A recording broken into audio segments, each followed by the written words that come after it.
Le rap français a vraiment chuté. Bonjour et bienvenue dans l'émission Les Visages de Sarcelles. Aujourd'hui j'accueille Solange, une femme qui a des convictions, une antillaise, qui n'a pas froid aux yeux. C'est une phase pour nous d'être écolo. On fait du rap, on fait cacacasse. On est les élèves assis au fond de la classe. Même avec un écart entre les dents. T'inquiète trop long dans la classe. Jamais seul, jamais gardé. Bonjour Solange, merci d'avoir accepté notre invitation. Je te reçois dans l'émission Visages de Sarcelles pour parler de toi et de ton association Le Cromveau. Alors comme tu peux le voir, nous sommes dans le hall d'entrée de la ville de Sarcelles, un endroit assez cosy et chaleureux. Je sens que tu vas t'y plaire, alors mets-toi à l'aise, vas-y, tu es ici chez toi. Alors le principe, je vais te poser des questions. Je vais te proposer un jeu de cartes et tu vas devoir choisir 2 cartes parmi évidemment les 4 cartes. Il y a une question spécifique derrière chaque symbole. Puis tu joueras également un quiz, Sarcelles Quiz, et peut-être un challenge. Mais ça, je t'en dirai un peu plus quand on aura un peu avancé dans l'émission, ok? Rassure-toi. Tout va bien se passer. Est-ce que ça te convient? Oui, ça me convient, ça me va. Très bien, impeccable. Par contre, il faut savoir qu'il y a 2 choses importantes ici à respecter dans l'émission. Le tutoiement est de rigueur, et puis il n'y a pas de langue de bois. D'accord, c'est bien. Comment? C'est très bien. C'est bien, donc ça te correspond bien. Et puis tu me diras à la fin de l'émission si tu as bien fait de venir. D'ici là, regardons en image les actions du Cromveau. Manitou Hamza, c'est maintenant. Alors cette marche consiste à apporter un soutien à nos familles en Guadeloupe, en Martinique et à l'outre-mer en général. Parce que ce qui se passe aux Antilles nous concerne chacun. On a tous une partie de nous en Guadeloupe, en Martinique et ailleurs. Aujourd'hui, on est là parce que quand un peuple ne défend pas ses libertés et ses droits, il est déjà mûr pour l'esclavage. L'esclavage, on l'a connu, on sait ce que c'est. On n'en veut plus. Donc on refuse le chlordécone. Nos sols sont contaminés pour 700 ans en arrière. Ça veut dire qu'un bébé qui naît aujourd'hui, il naît déjà avec 19% de chlordécone dans le sang. Alors, tu t'appelles Solange Kaby. Oui. Depuis 2017, tu es présidente de l'association Le Cromveau. Alors, Le Cromveau, c'est le comité de réflexion des originaires d'outre-mer du Val d'Oise. Tout à fait. Alors, une association qui a un fort rayonnement à Sarcelles, mais également dans le département du Val d'Oise. Alors, c'est une association qui a été créée il y a 33 ans par le Guadeloupéen Éric Moradel, ancien élu de la ville de Sarcelles. Tout à fait. Alors, raconte-nous quelles sont les missions du Cromveau. Alors, tout d'abord, tu as bien résumé, effectivement, c'est M. Moradel, qui était élu de la ville de Sarcelles, qui a créé le Cromveau dans le but, et comme je dis tout le temps, le but était effectivement pour le sport. C'était vraiment le football. Et le vrai but était de sortir des jeunes qui étaient un peu dans la rue, qui n'avaient pas les moyens de s'inscrire à la SS. Donc, il avait créé le Cromveau pour un peu les récupérer. Qui est une association sportive. Qui est une association sportive de Sarcelles, voilà. Donc voilà, donc c'était le but. Mais après, effectivement, dans tout le contexte, le Cromveau a évolué. C'est-à-dire qu'aujourd'hui, le Cromveau est toujours dans le sport, hein, mais aussi dans la culture. Dans tout ce qui est culture, tout ce qui est solidarité et partage avec les Domiens et autres personnes, bien sûr. Donc, c'est vrai que ça fait 33 ans que le Cromveau rayonne sur Sarcelles, sur l'île de France et aussi dans l'Hexagone. Donc, ça veut dire que vous mettez en place des manifestations culturelles et sportives. Voilà. Donc pour mettre à l'honneur, en principe, les Antillais. Tout à fait. D'accord. Oui. À Sarcelles. À Sarcelles et ailleurs, oui. Et alors, est-ce que tu peux nous donner quelques exemples de manifestations? Alors, la manifestation qui est vraiment qui nous intéresse beaucoup et qui est très porteuse de notre culture, c'est le Chanté Noël. Le Chanté Noël, c'est une manifestation qui engendre à peu près 3000-3500 personnes chaque année à la ville de Sarcelles.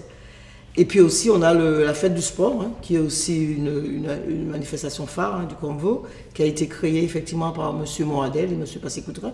Cette manifestation, elle engendre tous les sports, pas que le football. Donc on a de la pétanque, on a de la course à pied, on a du vélo, on a de la marche, enfin la marche, la course à pied. Donc voilà, donc c'est vrai que ce sont des manifestations qui nous tiennent à cœur et qu'on a toujours envie de faire et de réussir d'année en année, quoi. D'accord. Est-ce qu'il y a une forme de militantisme, justement, quand on est au Cromveau? Alors, tu parles des manifestations sportives, culturelles, et tu as nommé Jean-Pierre Passé-Coutrin, qui est celui qui a dirigé l'association avant que tu prennes la relève.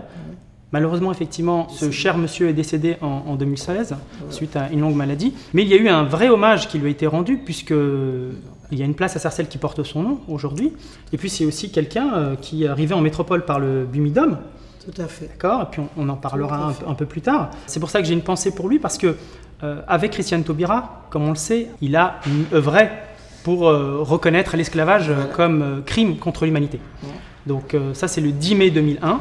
Est-ce que toi, tu as la même philosophie et tu marches justement sur ces plates-bandes aujourd'hui? Alors, pour seconder Jean-Pierre, c'est pas évident parce que c'était c'était un vrai militant, c'était quelqu'un qui était toujours prêt à défendre ce qui n'était pas normal. Hein. Et effectivement, donc, je suis une militante aussi, mais je ne dirais pas que je peux pas avoir la même ampleur que lui, c'est pas possible. On est chacun différent déjà. Bien sûr. Et donc c'est vrai que le Comvo, on milite effectivement pour faire reconnaître les vraies valeurs, les vraies choses. Parce que moi, ce qui nous tient énormément à cœur au Comvo, c'est effectivement le 23 mai, comme tu l'as dit tout à l'heure. Et Jean-Pierre a fait un travail énorme avec Madame Taubira, ce qui a été rappelé cette année à l'hommage du 23 mai. Et donc c'est à nous aujourd'hui de continuer. Et comment continuer si ce n'est que transmettre aux jeunes? Parce que nous, on est une génération, il y en a une qui arrive, donc s'ils ne connaissent pas leur histoire, ils n'avanceront pas. Et si tu ne sais pas d'où tu viens, tu ne sauras jamais où tu vas. Alors effectivement, Passé Coutrin, c'est une grande figure, on va dire une grande personnalité de la communauté antillaise à Sarcelles, mais également dans l'Hexagone. Tu as parlé du 23 mai, il y a évidemment le 10 mai. Le 10 mai, c'est bien sûr la reconnaissance de l'esclavage comme crime contre l'humanité, mais c'est aussi une commémoration de l'abolition de l'esclavage, mais surtout vue par les abolitionnistes, d'accord, comme Lamartine. Là, tu parles du 23 mai, c'est une autre date. C'est encore autre chose. C'est la date qui nous convient à nous. Alors, est-ce que tu peux nous dire un peu plus Elle nous convient parce que c'est cette date-là que nous avons étudiée depuis gamin. C'est cette date-là c'est ce jour-là que chez nous a été aboli l'esclavage. Donc c'est une date qu'on respecte et qui est pour nous importante. Alors le 10 mai, on la respecte aussi parce que c'est la République qui a reconnu effectivement l'esclavage. Mais avant que la République reconnaisse, nous déjà, en tant qu'ultramarins, en tant qu'antillais, on avait cette date. Donc aujourd'hui, pour nous, elle est très importante. Elle a sa place. Donc le 10 mai, qui est aujourd'hui effectivement une journée officielle de commémoration des mémoires de la traite négrière, de l'esclavage et de leur abolition. Donc tout à fait. Toi, avec le Comvo, j'imagine que tu es également investi au sein de l'association pour reconnaître la date du 23 mai. Tout à fait. Tout à fait. Alors, et c'est une date qu'on va toujours commémorer parce que pour nous, elle a sa place. Donc qui s'adresse plus aux victimes en fait, de l'esclavage. Voilà, parce que le 10 mai, l'esclavage a été reconnu, oui, par la République, mais c'est plus les abolitionnistes qui sont mis en place. Alors ça se traduit par quoi au sein de l'association en termes de manifestation? Parce que tu as parlé de transmission, oui, justement de cette histoire. Ce que tu as dit, tu as appris ça quand tu étais jeune. Oui, aujourd'hui, avec les ultramarins jeunes sarcelloises et sarcellois, comment tu organises justement ces actions? Notre rôle, c'est effectivement d'essayer de toucher les écoles, les jeunes des écoles, de leur parler un peu de leur histoire. Enfin, je pense qu'il ne faut pas toucher que les ultramarins aussi. Je pense que ça concerne tout le monde. Et c'est ce qu'on veut faire comprendre, effectivement, en touchant les écoles, dans les lycées, dans les collèges, parce que c'est notre histoire, mais c'est l'histoire du monde aussi. C'est l'histoire du monde, parce que c'est une histoire qui a été commise et qui a touché un peu tout le monde. Aujourd'hui, on la reconnaît. Mais si la République la reconnaît, c'est parce qu'effectivement, il y avait un problème, il y avait quelque chose qui n'allait pas. Donc, est-ce que tu penses que, du coup, le devoir de mémoire, il n'est pas terminé, il n'est pas achevé, ou il a à peine commencé? Je crois qu'il a à peine commencé. Et comme je le dis souvent, et même dans mes discours du 23 mai, je le répète, on n'est pas à l'abri. On n'est toujours pas à l'abri. C'est dommage de le dire en 2021. Mais tu as dit pas langue de bois, donc je n'ai pas de langue de bois. Très bien. Donc, qu'est-ce que tu en dis, on n'est pas à l'abri? Qu'est-ce que tu entends par on n'est pas à l'abri? Parce que moi, je pense que tous les jours, on vit des trucs pas possibles. Tous les jours. C'est tous les jours. Dans le monde dans lequel on vit, il y a toujours des actes qui touchent, des actes qui marquent. Et ça, il ne faut pas qu'on l'oublie. Et moi, je me dis que c'est en transmettant à notre nouvelle génération, plus jamais ça, qu'ils vont comprendre. Il faut leur raconter l'histoire, il faut qu'ils sachent l'histoire. Donc en fait, tu penses qu'en France, il y a des relents de discrimination qui seraient fondés sur la couleur de peau? Oui. Quelque chose qui plane comme ça au-dessus de nos têtes et sans qu'on en prenne conscience? Beaucoup. Aujourd'hui, on en parle beaucoup plus parce qu'il y a les réseaux sociaux. Mais ça a toujours existé. Ça a toujours existé. Et c'est dommage. C'est dommage parce que moi, j'ai des petits-enfants et moi, je me dis, mais c'est quoi ce monde que je vais leur laisser encore? Donc c'est pour ça que je me bats tout le temps et je me dis, on ne peut pas accepter certaines choses. Alors, donc voilà. Je comprends qu'il y ait effectivement ce devoir de transmission auprès des jeunes générations, mais il y a quand même la loi du 10 mai qui a permis, oui, en tout cas au programme scolaire, de traiter un peu plus la traite négrière et l'esclavage.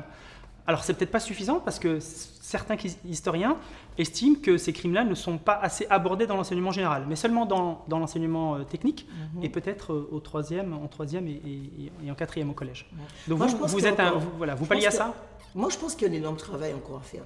On n'a pas fini, on n'a pas commencé. On n'a pratiquement pas commencé. On est vraiment à l'orée du truc. Parce que je pense que le travail qu'il y a à faire, il faut toujours le perpétuer. Il ne faut jamais oublier. Il ne faut pas qu'on oublie. Il y a plein d'histoires qu'il ne faut pas qu'on les oublie. Parce que et moi je dis tout le temps, et je le répète tout le temps, on n'est jamais à l'abri.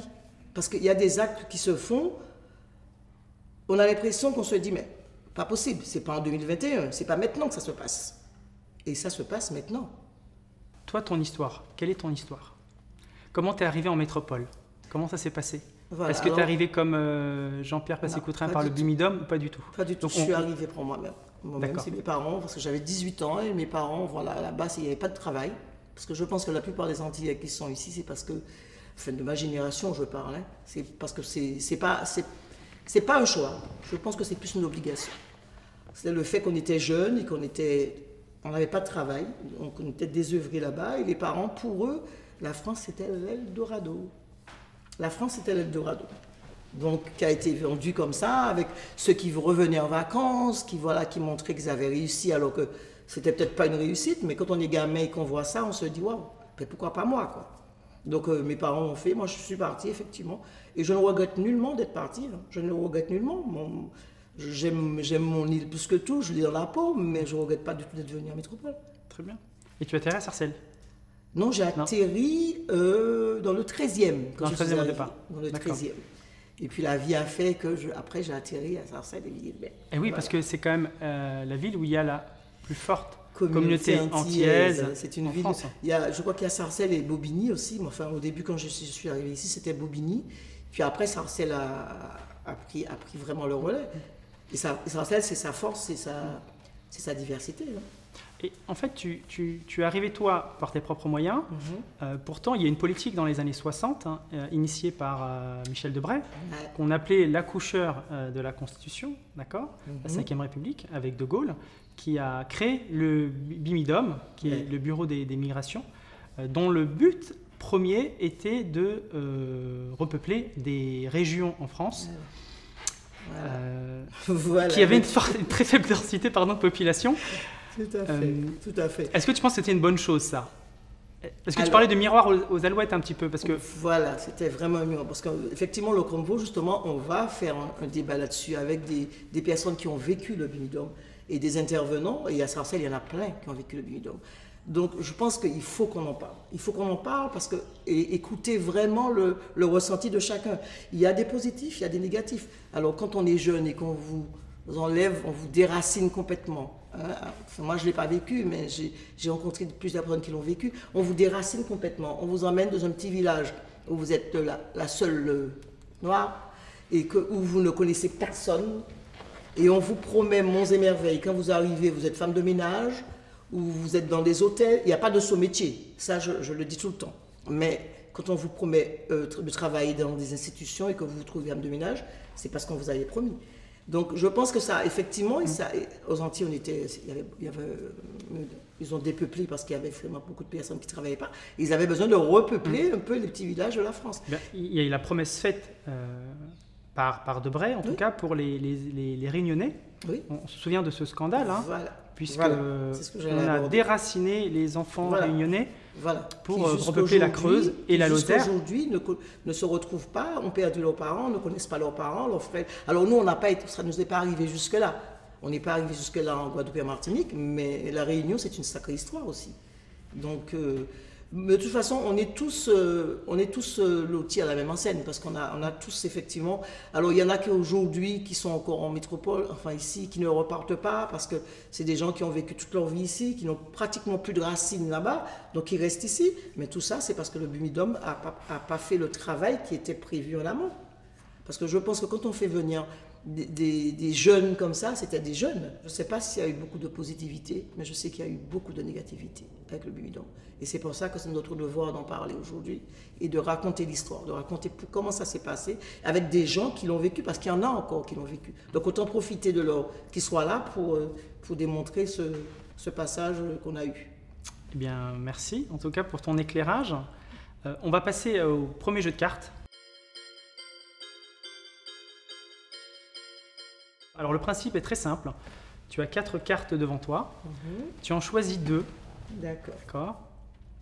Et J'y puis vais. tu réponds évidemment. Alors tu lis la question à haute voix et puis tu réponds en toute sincérité. D'accord. Ça te va? Sincérité. On va essayer. Pique. Puis, voilà. Très bien. Alors, Tu ça es va la piquer. première femme à la tête du Cromvo depuis sa création il y a presque 33 ans. Tu trouves ça normal? Alors, je ne sais pas si je trouve ça normal. Je trouve que pourquoi pas. Non, mais ça me déplaît pas. Moi, j'aime bien. Bien sûr. Moi, j'aime bien. Et au contraire. Je c'est suis parce que entouré de beaucoup d'hommes, mais je suis bien. Je d'accord. suis très bien. Ça aurait pu être le cas bien avant. Peut-être. Oui, ça aurait pu être le cas bien avant, mais je pense que ça n'a pas été... l'occasion ne s'était pas présentée. Très Je bien. pense que l'occasion ne s'était pas présentée. Moi, je pense, parce que je pense que cette ouverture, ils l'ont. Enfin, on l'a au Congo. Mais il fallait peut-être... voilà. C'était pas encore le mot. Il C'était pas le fallait, bon moment. il fallait une Solange. Voilà, Kabyle, on va c'est dire ça. ça, mais Très bien. en toute humilité. Très bien. Je te remercie. Alors je te laisse en tirer une deuxième. Voilà, je prends par là. Que conseillerais-tu aux ultramarins de rester dans les îles pour renouveler les forces vives de ce territoire ou de venir en métropole tenter leur chance? Alors moi, je ne vais pas aller par 4 chemins, qui restent chez eux. Qu'on reste chez nous. Parce que chez nous, on a besoin des forces vives. Je ne sais pas si vous êtes au courant de tout ce qui se passe en ce moment. On a besoin de ces jeunes-là, on a besoin. Et moi, je suis fière, hein, je suis très fière de cette jeunesse qui est très militante en Martinique et en Guadeloupe et qui se battent quotidiennement, même si elles ne sont pas très soutenues, parce que, comme je dis souvent, la forme n'est peut-être pas bonne, mais le fond. Il ne faut pas qu'on s'arrête à la forme, il faut qu'on s'arrête au fond, il faut qu'on s'arrête à ce que ça nous apporte après. Quand je vais là-bas, je les rencontre, je leur envoie des petits mots. Quand ils font leur combat, moi, je les suis parce que je me dis que c'est à travers cette jeunesse-là, à travers ces combats-là qu'on va y arriver. Et si cette jeunesse ne se met pas debout, parce que nous, on ne l'a pas fait, c'est honteux. Moi, je dis tout le temps, j'ai honte parce que moi, je suis partie, je les ai laissés dans leurs problèmes. Et cette jeunesse, eh bien, elle se bat. Elle se bat et tous les jours, elle se bat. Quand je vais donner un exemple très bête pour lequel je suis très fier de ce militantisme en Martinique et en Guadeloupe, quand tu parles du chlordécone, on va parler du chlordécone. C'est une histoire incroyable. C'est une histoire incroyable qui nous arrive aux Antilles. Je pense qu'il faut vraiment prendre conscience qu'on est contaminé pour des milliers d'années. Il faut se rendre compte qu'en Martinique, en Guadeloupe, quand on ouvre son robinet, on est empoisonné quand on prend un verre d'eau. Il faut se rendre compte Donc ce sont ces problèmes dont tu parles en fait. Pour toi, Voilà. au-delà des peut-être et des ce que je dis, des crises sociales. c'est inacceptable tout ça. On ne peut pas accepter. Et on l'a fait. Ma génération a fait. Mes parents l'ont fait. Mais cette jeunesse, elle dit non. Et elle a raison de dire non. Et je suis leur premier soutien. Parce que c'est pas normal. C'est pas normal. Alors, puis, soit on a un territoire, un département français, mais jamais ce qui se passe aux Antilles en ce moment, avec le chlordécone, ne se serait passé dans un petit village français. Jamais. La France aurait déjà pris feu. Eh bien, nous, on le subit. Alors, on a des cancers, on a des enfants qui naissent, des bébés qui naissent sans bras, avec des cancers à la tête. Donc, moi, je me dis qu'ils ont bien raison et je leur conseille de rester chez eux. Voilà. Très bien, au moins c'est dit. Hein, ça a le mérite d'être très clair avec toi. Ok. On va passer maintenant à l'interview renversée. Oui, d'accord. Alors c'est simple. C'est à moi de te poser des questions. C'est ça, t'as tout compris. Donc je prends ta place, tu prends la mienne et puis tu me poses n'importe quelle question. Ça te va? N'importe laquelle, tu pourras répondre à mes questions. Eh bien, on est dans une émission sans langue de bois. D'accord. Ok, Solange. Pas de souci.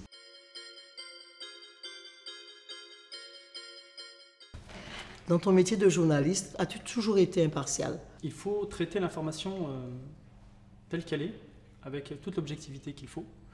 Alors c'est vrai qu'un journaliste, il a aussi une sensibilité, donc un angle de vue.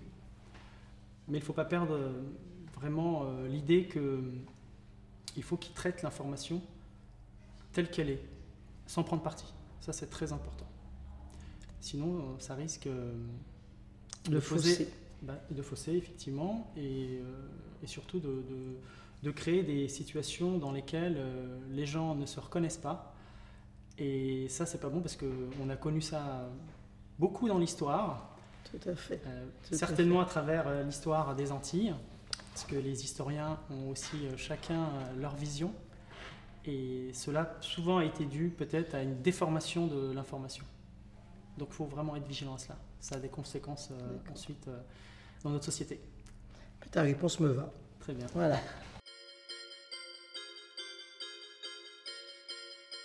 On approche de la fin de l'émission avec cette avant-dernière rubrique. C'est le jeu du Sarcelles Quiz. D'accord. Alors, je vais te poser 4 questions sur la ville de Sarcelles. Son histoire, son patrimoine. Donc, il va falloir se tenir prêt. Okay. Si tu obtiens 3 bonnes réponses, tu gagnes un joker. Ce joker, il va te servir pour la dernière rubrique de l'émission, qui est le challenge, action ou vérité. Donc, si tu obtiens ce joker, tu pourras peut-être changer entre l'action ou vérité. Mais avant, il faut répondre. Place aux questions, exactement. Alors, première question. Quelle est la part de la population antillaise à Sarcelles? Alors, je vais t'aider. Au moins 20%. Donc, réponse B, 30%. Ou réponse C, 49%. Alors, je vais rester au milieu. Non, c'est quoi le milieu? C'est 30%, t'as dit? 30%? Oui. Ça fait beaucoup. Mais tu es optimiste. Non, mais on est nombreux, il y a beaucoup d'antillais à Sarcelles. Oui, bien sûr. On estime à au moins 20%. Alors, 20%, je te l'accorde, on était en 2010 sur ce recensement. Il se peut qu'il y ait effectivement ça a évolué. Mais il y a aussi un sol migratoire, parce que, comme tu l'as dit, il y a beaucoup d'antillaises identiques qui retournent dans les dom-toms. Donc, bon. D'accord, 20%. Deuxième question. Alors, est-ce que tu peux nous proposer un menu antillais, un menu de repas de Noël? Tu me cites au moins 3 plats, 3 spécialités. Ça devrait le faire normalement. Ça devrait le faire. Ouais. Alors à Noël, chez nous, c'est vraiment le porc, c'est le cochon. Donc, alors, déjà en entrée, je vais te proposer en apéro déjà le planteur, le punch au coco, très bien. Le pâté de cochon et le boudin en entrée. Ça, c'est l'entrée, simplement. Simplement l'entrée. Tu vois, c'est vite calé, déjà. Et ensuite, dans le plat, je te proposerai des légumes de chez nous, légumes pays, les ignames, des légumes de chez nous, avec un bon cochon roussi. Le cochon roussi, c'est ça? Ouais, le cochon roussi. Ah. Tu vois, tu connais un peu. Le cochon roussi, alors, il peut avoir des haricots rouges ou de la lentille, ça dépend. Ça dépend des familles. Et puis après, tout ça arrosé de punch, du punch à volonté ce jour-là, parce que c'est Noël. Et puis le dessert, ça va. Alors chez nous, c'est beaucoup les fruits. Alors maintenant, là, ça a un peu changé. Il y a aussi les bûches, mais mon Noël à moi, c'était des mandarines. C'est des clémentines, mais chez nous, c'est de grosses. Donc on les appelle des mandarines. Donc voilà, mais tout ça arrosé de punch au coco et de punch normal. Voilà. Voilà, tu nous as donné envie là. Ah ben tu vois, bientôt tu en auras. Je te remercie. On passe à la 3e question. Vas-y. Alors, que sont les Twins? Est-ce que ce sont 2 barres chocolatées enrobées de caramel? Oui. Est-ce que c'est un duo de danseurs chorégraphes? Est-ce que ce sont les premiers lits jumeaux créés à Sarcelles en 1895? Ou est-ce que c'est le nom du tout premier groupe de jazz sarcellois créé en 1962? Voilà. C'est les 2 jumeaux, c'est les 2 frères qui chantent, qui passent partout là. Bravo, voilà. C'est ça, je effectivement. Même, D'accord. Et des Guadeloupéens, de leur vrai prénom Laurent et Larry, tout à fait. Bourgeois, qu'on aimerait bien d'ailleurs accueillir ici dans les visages de Sarcelles. Message est passé. Ben, non, c'est bien. Ouais, je les connais. Ouais, Moi, ça te fait 2 bonnes réponses là. Ah ben tu vois, quand même. Donc, une réponse du Joker.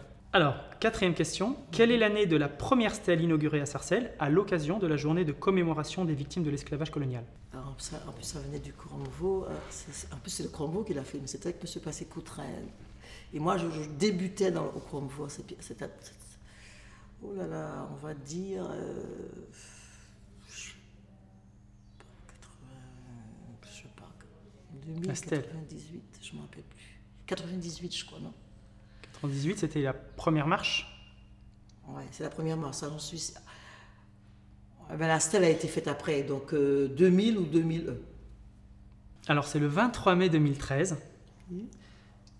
213 noms ont été gravés sur la stèle, car jusqu'en 1848, date de l'abolition de l'esclavage en France, même si on sait qu'en 1794, il y a eu une première abolition partielle de l'esclavage, mais rétablie par Napoléon en 1802. Donc il a fallu attendre 1848. Des hommes et des femmes et enfants n'avaient pas de nom, uniquement des matricules qui leur servaient d'identité. Alors ces 213 noms symbolise aujourd'hui sur cette stèle les 213 ans de l'esclavage de 1635 à 1848. Et c'est une stèle qui a été créée par l'artiste Jean-Claude Nassau, artiste sculpteur évidemment domien. Tout à fait. Artiste avec lequel on travaille toujours. Hein. Et je m'en veux parce qu'effectivement, c'est le Cromvo qui a apporté cette stèle avec le CM98 et la municipalité de Sarcelles. Donc, mais je venais juste d'arriver au Cromvo à cette période-là. J'aime bien ta franchise, c'est très bien. Je préfère dire que je ne m'en souviens pas, mais je sais que j'y étais. Très bien. Alors, on va passer à la dernière rubrique de l'émission. Oui, on y va. D'accord. Alors, du coup, on va faire les points peut-être déjà avant. Donc, ça t'en fait combien là, 2 points? Ça t'en fait 2. Oh là là. Ah oui, sur les Twins et sur la cuisine antillaise de Noël. D'accord, ok.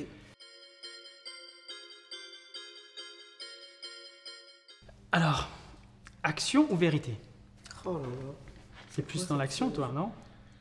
Alors, on va aller à l'action, on y va. À l'action? Voilà. D'accord. En tant qu'antillaise, tu es forcément une excellente ambassadrice de la danse caribéenne. Oh mon Dieu. Le zouk. Alors, tu vois tout de suite venir le truc, hein, ça monte un peu, non? Il n'y a pas de penche là, mais... Alors, est-ce que tu peux nous faire une petite démonstration? De quoi? Du zouk? Ouais. Oh là là là là, mais qu'est-ce qu'il ne faut pas faire?